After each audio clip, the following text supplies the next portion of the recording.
Hello everyone, welcome to HVS studies. तो दोस्तों, आज की इस वीडियो में जो आपका एसएससी सीजीएल का एग्जाम चल रहा है 2022 का, तो आपकी 4 दिसंबर की आज की आपकी कोई भी शिफ्ट नहीं रहेगी। आपके आने वाली जो शिफ्ट रहेंगी उनके लिए most expected most repeated questions को आज हम इस वीडियो में कवर करेंगे। एग्जाम बेस्ड क्वेश्चंस होंगे। जिस टाइप के क्वेश्चन आपके एसएससी सीजीएल के एग्जाम में क्वेश्चन पूछे जा रहे हैं उसी टाइप के क्वेश्चंस आज आपको इस वीडियो में प्रोवाइड कराए जाएंगे। अगर आपको वीडियो पसंद आए, वीडियो को लाइक करें, शेयर करें और चैनल को जरूर सब्सक्राइब कर लें। तो चलिए वीडियो को स्टार्ट करते हैं। देखते हैं हमारा पहला क्वेश्चन क्या है। Which of the following is the latest country to join the International Solar Alliance in January 2022।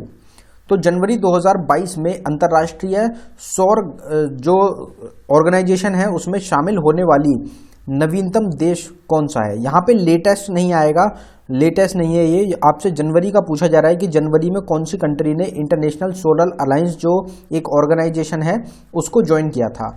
तो अगर इसकी बात करी जाए तो हमारा आंसर हो जाएगा बोथ बी एंड सी। तो ये दो आपकी कंट्रीज रहेंगी, एंटीगुआ और बारबुडा। ये दोनों कंट्रीज ने ज्वाइन किया था इंटरनेशनल सोलर अलायंस को जनवरी 2022 में। इंपॉर्टेंट क्यों रहता है? क्योंकि आईएसए जो है इंटरनेशनल सोलर अलायंस जो है उसमें इंडिया का एक योगदान रहेगा। इंडिया के द्वारा ही उसको डेवलप किया गया है, फॉर्म किया गया था। तो आईएसओ का जो हेडक्वार्टर है इंटरनेशनल सोलर अलायंस का, उसका हेडक्वार्टर गुरुग्राम हरियाणा में लोकेटेड है। डायरेक्टर जनरल कौन है? तो अजय माथुर डायरेक्टर जनरल हैं। कब फाउंड किया गया था इंटरनेशनल सोलर अलायंस को? तो 30 नवंबर 2015 में फाउंड किया गया था। फाउंडर्स कौन कौन थे? तो नरेंद्र मोदी इंडिया से रहेंगे और फ्रांसोस होलैंड रहेंगे आपके फ्रांस से। सीरिया जो कंट्री रहेगी ये फरवरी 2022 में आपकी ज्वाइन करी है आईएसए को। इसके बाद अंगोला जो कंट्री है उन्होंने भी ज्वाइन करा है। फिर नेपाल कंट्री ने भी ज्वाइन कर लिया है इंटरनेशनल सोलर अलायंस को। ये कुछ कंट्रीज हैं जिनके द्वारा अभी तक जो इंटरनेशनल सोलर अलायंस है वो ज्वाइन किया गया है हाल ही में। इसके अलावा करीब 100 कंट्रीज और हैं जो कि ऑलरेडी पार्ट हैं आपकी इंटरनेशनल सोलर अलायंस की। टोटल 105 कंट्री के करीब अभी तक पार्ट हैं। नीचे आप देख सकते हैं टॉपिक रिलेटेड वीडियोस के लिए चैनल है हमारा एचवीएस स्टडीज 2.0, जिसका लिंक आपको डिस्क्रिप्शन में मिल जाएगा। इस चैनल पे आपको जो भी टॉपिक की वीडियो देखनी हो, सेपरेट टॉपिक की वीडियो आपको इसमें मिलती है। कोई भी टॉपिक अगर आपको तैयार करना हो तो उसकी सेपरेट वीडियो मिलेगी, आप उस वीडियो को देख सकते हैं। वो टॉपिक से अगर आपसे आगे शिफ्ट में क्वेश्चन पूछा जाए तो आपका वो टॉपिक तैयार हो जाएगा। अगला क्वेश्चन देखते हैं। Swami Vivekananda established Ramakrishna Mission in the year. तो स्वामी विवेकानंद ने वर्ष डैश में रामकृष्ण मिशन की स्थापना की। तो हमारा आंसर हो जाएगा 1897। 1897 में स्वामी विवेकानंद के द्वारा इस्टेब्लिश किया गया था रामकृष्ण मिशन को। इसी तरीके से एक और ये टॉपिक रहता है आपका जो फॉर्मेशंस है रिलेटेड टू हमारे फ्रीडम फाइटर्स हो गए, हमारे जो मेन लीडर्स थे उनके द्वारा जो भी फॉर्मेशंस करी गई हैं उससे रिलेटेड एक सेपरेट वीडियो है, वो आपको चैनल पे मिल जाएगी। अगला क्वेश्चन देखते हैं।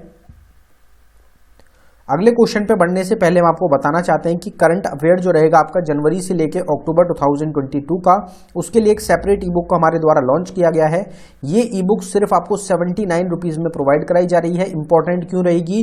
क्योंकि इसमें 2600 प्लस करंट अफेयर के क्वेश्चन आपको मिलेंगे और जो लास्ट 10 मंथ का, जनवरी से अक्टूबर का जो लास्ट 10 मंथ का पूरा करंट अफेयर है वो पूरा आपको इस ई बुक में कवर कराया गया है। जनवरी का अलग मिलेगा, फेब का अलग मिलेगा, अक्टूबर तक का हर मंथ का आपको सेपरेट करंट अफेयर मिलने जा रहा है।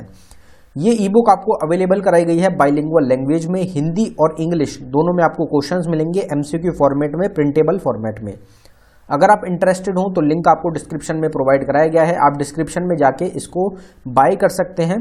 पेमेंट करने के बाद अगर आपको फाइल डाउनलोड करने में कुछ भी इशू आता है तो नीचे हमारी जीमेल आईडी है, आप इस पर डायरेक्टली मेल कर सकते हैं। In which of the following year was the All India Harijan Sevak Sangh founded? तो ऑल इंडिया हरिजन सेवक संघ निम्नलिखित में से किस वर्ष में अखिल भारतीय हरिजन संघ सेवक संघ की स्थापना की गई थी? तो हमारा इस क्वेश्चन का करेक्ट आंसर हो जाएगा आपका 1932। 1932 में ऑल इंडिया हरिजन सेवक संघ को फाउंड किया गया था। अब किसके द्वारा फाउंड किया गया था और कौन सी डेट को किया गया था, जो कुछ और बातें जो हो जाती हैं उनको एक बार देख लेते हैं हम। यहाँ पे ऑल इंडिया हरिजन सेवक संघ की बात करी गई है जिसको फॉर्म किया गया था 30 अक्टूबर 1932 में। इसको किसके द्वारा फाउंड किया गया? तो महात्मा गांधी ने इसको फाउंड किया था, जिसका हेडक्वार्टर कहाँ पे है? तो दिल्ली में इसका हेडक्वार्टर लोकेटेड रहेगा। कुछ 3-4 और चीज़ें हमारी जो कि हमको याद रखनी है। जैसे कि ऑल इंडिया किसान सभा अगर आपसे पूछी जाए तो 11 अप्रैल 1936 में शाहजानंद सरस्वती के द्वारा इसको इस्टेब्लिश किया गया था। ऑल इंडिया मुस्लिम लीग को 30 दिसंबर 1906 में इस्टेब्लिश किया गया। ढाका जगह रहेगी आपकी बांग्लादेश में, वहां पे इसको इस्टेब्लिश किया गया था। आर्य समाज को 10 अप्रैल 1875 में इस्टेब्लिश किया गया दयानंद सरस्वती के द्वारा। इंडियन नेशनल कांग्रेस आईएनसी को 28 दिसंबर 1885 में इस्टेब्लिश किया गया A.O. ह्यूम के द्वारा। ये सब इंपॉर्टेंट क्वेश्चंस हैं जो कि आपको आपके एग्जाम के लिए जरूर याद रखने हैं। अगला क्वेश्चन देखते हैं, which of the following festival of Tamil Nadu is dedicated to lord Murugan. तो तमिलनाडु का निम्नलिखित में से कौन सा त्योहार भगवान मुरुगन को समर्पित है? तो इस क्वेश्चन का आपका करेक्ट आंसर हो जाएगा थाई पोसम। आपसे डायरेक्ट भी पूछा जाता है कि थाई पोसम जो आपका ये एक फेस्टिवल हो जाता है, ये आपका कौन सी स्टेट से रिलेटेड है? तो आपका आंसर हो जाएगा तमिलनाडु। कौन से भगवान को डेडिकेटेड है? तो आपका आंसर हो जाएगा लॉर्ड मुरुगन। और अगर आपसे ये पूछा जाए तमिलनाडु का लॉर्ड मुरुगन को कौन सा डेडिकेटेड है, तो वो आपका थाई पोसम डांस फॉर्म जो है, फेस्टिवल जो है, ये आपका हो जाता है। Which of the following article of the Constitution of India states that there will be a Vice President of India? Bharat के संविधान के निम्नलिखित में से किस अनुच्छेद में कहा गया है कि भारत का एक उपराष्ट्रपति होना चाहिए? तो इस क्वेश्चन का आपका करेक्ट आंसर हो जाएगा आर्टिकल 63। आर्टिकल 63 में बताया गया है कि इंडिया में एक वाइस प्रेसिडेंट का पद जो है, वाइस प्रेसिडेंट भी होने चाहिए। काफ़ी सारी कंट्रीज हैं जिसमें वाइस प्रेसिडेंट का पद नहीं होता है, लेकिन इंडिया में होता है वाइस प्रेसिडेंट का पद। कहाँ से हमने बोरो किया है, वाइस प्रेसिडेंट को कितनी सैलरी मिलती है, करंट टाइम में वाइस प्रेसिडेंट कौन है, इन सब चीज़ों की बात करेंगे। वाइस प्रेसिडेंट टॉपिक को कवर करते हैं। तो वाइस प्रेसिडेंट जो होते हैं ये एक्स ऑफिशियो चेयरमैन भी होते हैं आपके राज्यसभा के चेयरमैन भी होते हैं। और जो वाइस प्रेसिडेंट होते हैं उनका टाइम पीरियड होता है 5 साल के लिए। वाइस प्रेसिडेंट के पद को फॉर्म किया गया था 13 मई 1952 में। आइडिया पोस्ट का जो आइडिया है वाइस प्रेसिडेंट होने चाहिए, ये हमने USA United states of America से लिया है। पहले वाइस प्रेसिडेंट कौन थे इंडिया के? तो वो सर्वपल्ली राधाकृष्णन थे, जिन्होंने 10 साल सर्व किया था 1952 से 1962 तक। करंट वाइस प्रेसिडेंट कौन है इंडिया के? तो वो जगदीप धनखड़ रहेंगे, जो कि 14वें नंबर के आपके करंट टाइम में वाइस प्रेसिडेंट हैं। पहले वाइस प्रेसिडेंट जिनका जन्म हुआ है इंडिपेंडेंस के बाद, वो थे आपके एम वेंकैया नायडू, जो कि 13वें नंबर के थे। इनसे पहले जगदीप धनखड़ से पहले जो थे एम वेंकैया नायडू, उनका जन्म इंडिपेंडेंस के बाद हुआ था। वाइस प्रेसिडेंट की सैलरी कितनी होती है? तो लगभग 4 लाख रुपए हर महीने के जो होती है सैलरी होती है वाइस प्रेसिडेंट की। When a bill is introduced in Rajya Sabha, who decides whether it is a money bill or not? तो अगर कोई बिल जो होता है वो अगर राज्यसभा में इंट्रोड्यूस होता है तो उसको कौन डिसाइड करता है कि ये मनी बिल है या फिर नहीं? तो वो वाइस प्रेसिडेंट के द्वारा किया जाता है। अब यहाँ पे काफ़ी लोग कंफ्यूज हो जाएंगे कि जो मनी बिल होता है उसको तो डिसाइड किया जाता है लोकसभा स्पीकर के द्वारा, लेकिन यहाँ पे आपको राज्यसभा स्पेसिफिक दे दिया गया कि राज्यसभा में अगर इंट्रोड्यूस होता है, राज्यसभा में अगर इंट्रोड्यूस होगा तो आपका आंसर वाइस प्रेसिडेंट होगा। वैसे अगर मनी बिल की बात करी जाए कि कौन डिसाइड करता है मनी बिल जो बिल है वो मनी बिल है या फिर नहीं है, तो वो लोकसभा के स्पीकर के द्वारा डिसाइड किया जाता है। ये आप जरूर ध्यान रखें, लोकसभा का स्पीकर आपका करेक्ट आंसर हो जाता है, क्योंकि जो बिल होता है वो इंट्रोड्यूस मेनली लोकसभा में कराया जाता है और वहीं से वो डिसीजन बनता है। कुछ कंडीशंस यहाँ पे ऐसी आती हैं कि अगर वो राज्यसभा में इंट्रोड्यूस होता है तो उसमें जो डिसीजन होता है वो वाइस प्रेसिडेंट का डिसीजन होता है।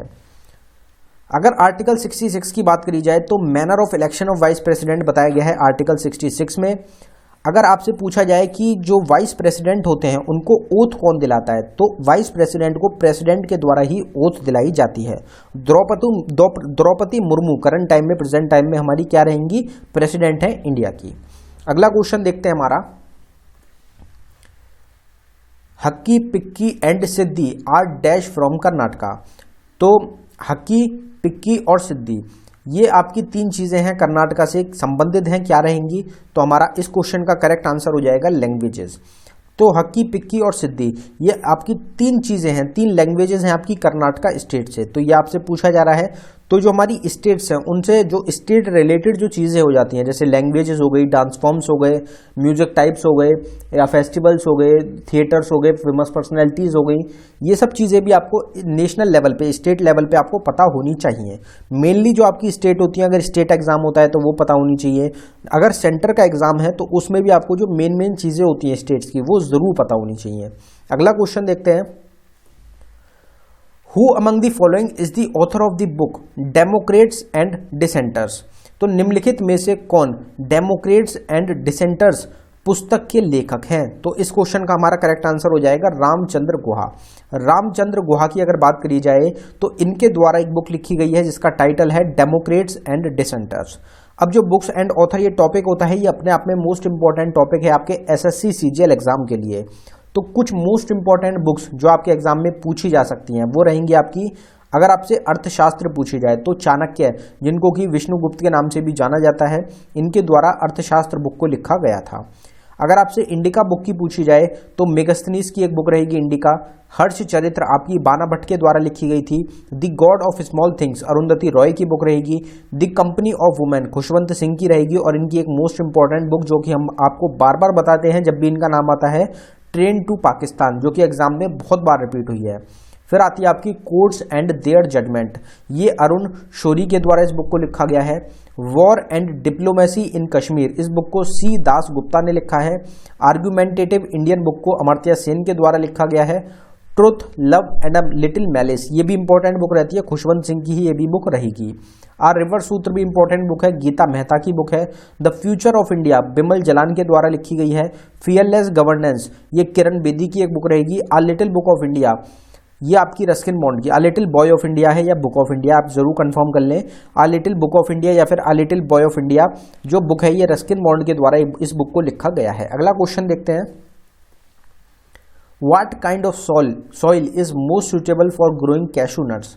तो काजू उगाने के लिए कौन सी मिट्टी सबसे उपयुक्त है? तो आपको गिवन ऑप्शंस देख सकते हैं आप। रेड येलो सॉइल होता है, एलुविया सॉइल, ब्लैक सॉइल या फिर रेड लेटराइट सॉइल। आप सबको पता होगा, ये पीछे आपका जो एग्जाम हुआ था CHSL का, उसमें पूछा गया था कि रेड लेटराइट सॉइल जो होता है आपका, ये जो होता है ये एक मोस्ट सूटेबल सॉइल होता है आपका ग्रो करने के लिए कैशू नट्स को, जो काजू होते हैं उनको उगाने के लिए रेड लेटराइट सॉइल जो होता है ये मेनली यूज किया जाता है।